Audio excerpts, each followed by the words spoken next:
Tadi acun Musa mau tanya maksud perkataan Yesus, siapa yang mempunyai kepadanya akan diberi. Pada siapa yang tidak mempunyai, apapun juga yang ada padanya akan diambil daripadanya. Sisi Musa. Oke?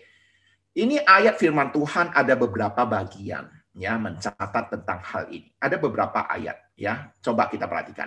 Matius 13 ayat 12 berkata, karena siapa yang mempunyai kepadanya akan diberi, sehingga ia berkelimpahan, tapi siapa yang mempunyai apapun juga yang ada padanya akan diambil daripadanya. Ini berbicara waktu pengajaran tentang penabur ya, penabur ya. Perumpamaan menabur gitu ya, menabur benih gitu ya. Di dalam ayat ini, Yesus menyatakan sebuah prinsip yang berlaku dalam kerajaannya. Orang percaya harus terus-menerus mencari kebenaran dan kasih karunia, karena jikalau tidak demikian, maka apa yang ada pada mereka itu akan hilang. Ya, artinya Pak, kita dituntut untuk belajar kebenaran firman Tuhan. Sekalipun kita sudah tahu, kita harus dituntut lagi belajar. Supaya Pak, berkelimpahan. Ya, makanya Pak, tidak boleh kata puas untuk dalam pemahaman mengejar kebenaran firman Tuhan. Oke, ini dalam konteks ini, ya.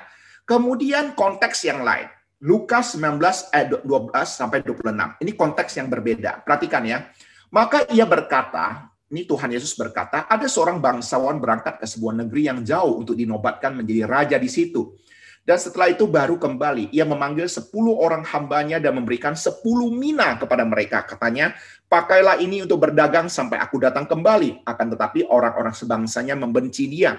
Lalu mengirim utusan menyusul dia dan untuk mengatakan, kami tidak mau orang ini menjadi raja atas kami.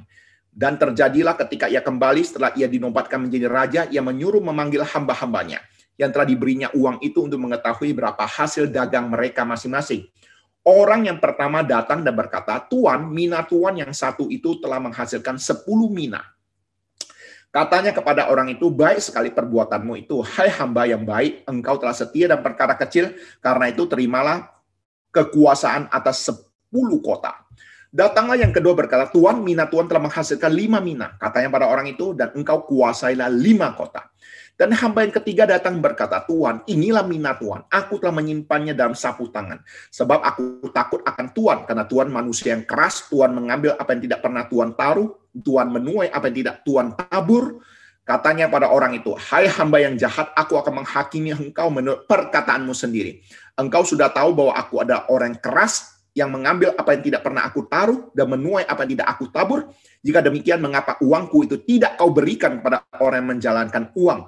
Maka sekembaliku aku dapat mengambilnya serta dengan bunganya. Lalu katanya pada orang berdiri situ, ambillah mina yang satu itu daripadanya dan berikanlah kepada orang yang mempunyai 10 mina itu.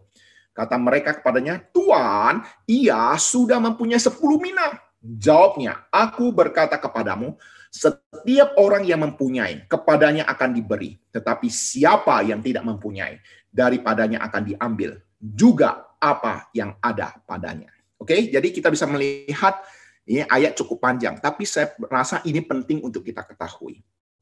Tadi berbicara tentang bagaimana belajar kebenaran, tetapi di dalam konteks ini berbicara tentang apa? Talenta yang Tuhan berikan bagi kita. Kepercayaan yang Tuhan berikan bagi kita. Ya.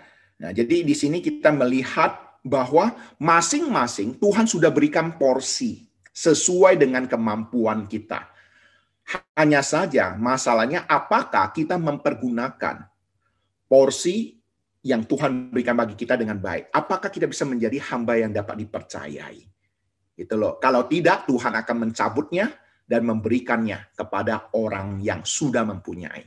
Jadi hal-hal demikian inilah yang harus kita pahami. Ini saya rasa perumpamaan ini cukup jelas ya tentang menjawab pertanyaan ini.